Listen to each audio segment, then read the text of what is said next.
പാലക്കാട് നെന്മാറ ഇരട്ടക്കൊലപാതക കേസിൽ മൊഴി മാറ്റി സാക്ഷികൾ. കേസിലെ പ്രതിയായ ചെന്താമരയുടെ സഹോദരന്റെ ഭാര്യ, അയൽവാസി എന്നിവരാണ് പോലീസിന് നൽകിയ മൊഴി കോടതിയിൽ മാറ്റിപ്പറഞ്ഞത്. 3 പേരെയും കൂറുമാറിയതായി പ്രഖ്യാപിക്കണമെന്ന് പ്രോസിക്യൂഷൻ കോടതിയിൽ ആവശ്യപ്പെട്ടു.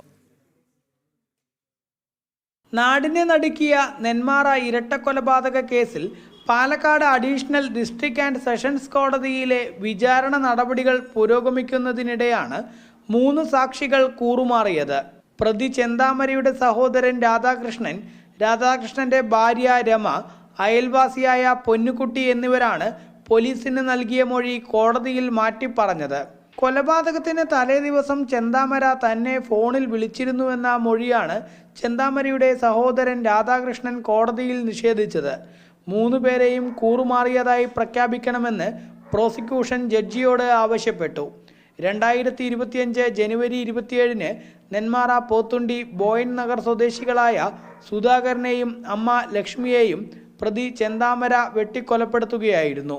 2019 സുധാകരന്റെ ഭാര്യ സജിതയെ കൊലപ്പെടുത്തിയ കേസിൽ പ്രതി ചെന്താമര ഇരട്ട ജീവപര്യന്തം ശിക്ഷ അനുഭവിച്ച് വരികയാണ്. ജനം, പാലക്കാട്.